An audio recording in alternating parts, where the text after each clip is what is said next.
Shalom. Perkenalkan, nama saya Maria Aquila Sigalemba, jurusan Akuntansi Keuangan, semester 4. Dan pada saat ini saya akan membawa materi mengenai penjaga ciptaan Allah. Yang pertama, menelusuri hubungan antar ekonomi dan ekologi. Hubungan antar ekonomi dan ekologi bisa dijabarkan dari pengertian etimologis, yang justru bisa saling membantu dan membina. Ekonomi berasal dari kata oikos dan nomos. Oikos berarti rumah tangga, dan nomos berarti aturan atau hukum. Ekonomi bisa diartikan sebagai upaya untuk mengatur penata layanan rumah tangga, sedangkan ekologi gabungan dari kata oikos dan logos. Oikos berarti rumah tangga, logos berarti perkataan, pemahaman, pengertian. Hubungan antara ekonomi dan ekologi tergabung dalam pemahaman bahwa kita tidak bisa menata masyarakat dan alam ini tanpa mengerti dan memeliharanya. Maka, usaha housekeeping harus dibarengi bersama dengan nature keeping, atau yang biasa disebut dengan ekonomi dan ekologi. Kita harus menolak pandangan bahwa bila diperlukan, kita harus mengorbankan ekologi demi ekonomi, seolah-olah ekonomi itu lebih luhur daripada ekologi. Sebaliknya, dalam mempertimbangkan situasi ekologi secara global sekarang ini, kita harus mengatakan ekonomilah yang harus melestarikan ekologi. Apabila kita harus mengorbankan ekologi, pengorbanan ini hanya dapat dibenarkan apabila itu benar-benar diperlukan demi kehidupan itu sendiri. Kehidupan adalah suatu yang lebih luhur ketimbang ekonomi ataupun ekologi. Kehidupan itu lebih dari sekedar ada secara fisik. Yang dimaksudkan kehidupan adalah apa yang dijanjikan oleh Yesus, hidup dalam segala kepenuhannya. Dengan demikian, baik ekonomi maupun ekologi adalah bagian-bagian yang penting dari kehidupan. Pentingnya masing-masing ditentukan oleh sumbangan masing-masing, baik kuantitatif maupun kualitatif bagi hidup dalam segala kepenuhannya itu. Bagian yang kedua, manusia dalam alam. Perusakan lingkungan hidup mempunyai banyak sebab. Polusi dari industri dan kendaraan bermotor merupakan salah satu sebab yang ditemukan di mana-mana. Ada juga sebab yang berlaku khusus untuk suatu wilayah tertentu. Sampai sekarang kita mendapat kesan bahwa persoalan spesifik bagi Indonesia di bidang lingkungan hidup adalah setiap musim kemarau terjadi beberapa tempat. Tanah air kita sebagai negara kepulauan dulu diganggu oleh penebangan hutan bakau, secara alamiah melindungi keutuhan pantai di belakangnya. Sesuatu yang dipercayakan kepada kita, tentu kita jaga baik-baik. Merawat kehidupan tidak cukup hanya dengan pengendalian polusi. Ancaman terbesar terhadap umat manusia bisa saja pada akhirnya bukan perang nuklir, melainkan risiko yang datangnya dari suatu masa damai, yakni perusahaan sumber daya alami bumi oleh kebodohan, kerancuan berpikir dan keserakahan manusia. Konservasi merupakan tindakan penyelamat atau penjatahan sumber-sumber alam untuk penggunaan yang kemudian. Tugas pertama adalah manusia diberi tugas untuk menggunakan alam dan berkuasa atas alam. Waktu Allah menciptakan manusia, Ia berkata kepada mereka dalam Kejadian 1 ayat 28, manusia diberi tugas untuk membimbing dan menjinakkan alam. Manusia bertanggung jawab untuk menggunakan alam bukan dengan mengutamakan dirinya sendiri, tetapi dalam pelayanan kepada sesamanya dan penghargaan kepada alam. Tugas yang kedua ialah memelihara alam. Manusia harus menjaga alam sehingga tidak rusak. Manusia dibutuhkan untuk mengatur alam bukan demi keuntungan manusia saja, tetapi juga demi kebaikan alam. Prinsip utama yang mendasari pandangan orang Kristen tentang lingkungan ialah bahwa dunia adalah milik Tuhan. Bagian yang ketiga ialah menggali dasar teologis dari pemahaman mengenai keutuhan ciptaan.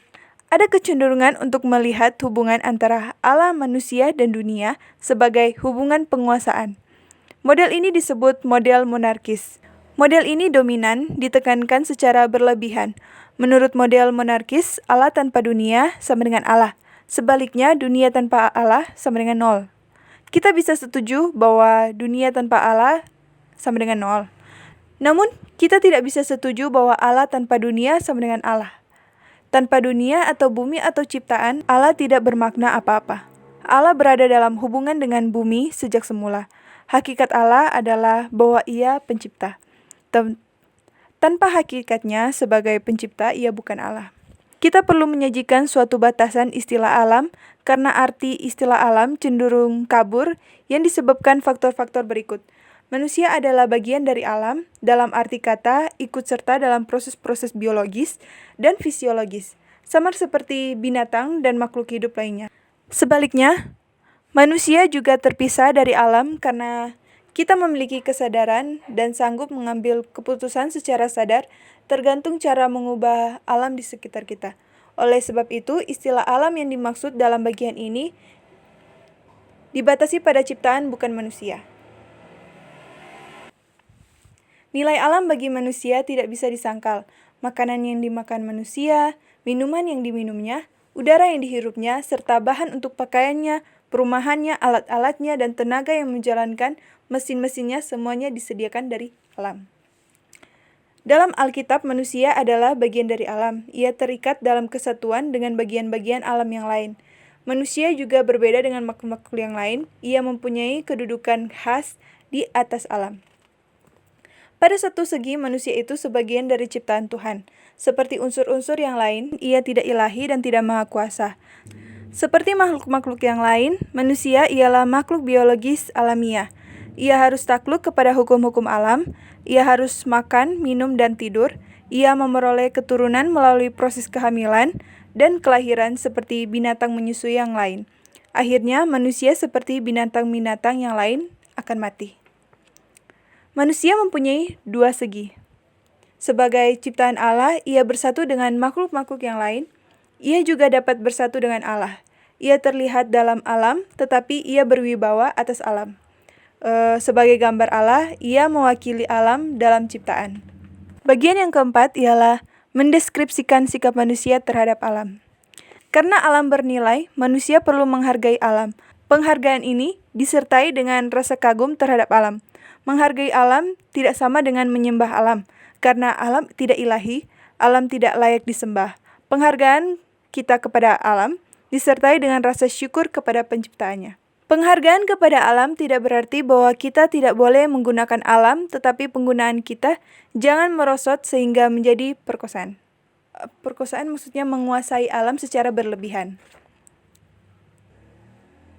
Manusia juga perlu bersahabat dengan alam. Istilah sesama makhluk patut dipakai dalam membicarakan hubungan kita dengan makhluk-makhluk yang lain, sesama makhluk berbeda dengan sesama manusia. Umumnya ada 3 sikap manusia terhadap alam. Pertama, orang dapat memandang alam sebagai ruang kuasa-kuasa yang menakutkan, sehingga manusia perlu tunduk kepada alam dan menyenangkan kuasa-kuasa alam dengan sesajian, kenduri atau upacara-upacara. Kedua, sebaliknya dari yang pertama. Alam dipandang bukan sebagai subjek yang dapat diselidiki dan dipergunakan oleh manusia. Yang ketiga, baik alam maupun manusia dilihat sebagai 2 subjek yang saling memengaruhi. Manusia dan alam perlu berjalan bersama dalam hubungannya yang selaras karena manusia adalah satu dengan alam. Sikap terhadap alam yang seharusnya dipunyai manusia disimpulkan dalam Kejadian 2 ayat 15. Manusia harus mengusahakan alam, tetapi ia juga harus memeliharanya. Walaupun alam bukan Allah, alam menunjukkan Allah. Walaupun alam tidak mempunyai kuasa keramat, alam bernilai. Walaupun manusia harus menaklukkan alam, manusia harus menghargai alam. Oke, sekian dari presentasi dari kelompok kami. Yang menjadi kesimpulannya adalah menjaga alam dengan baik. Terima kasih atas waktu yang telah diberikan. God bless you.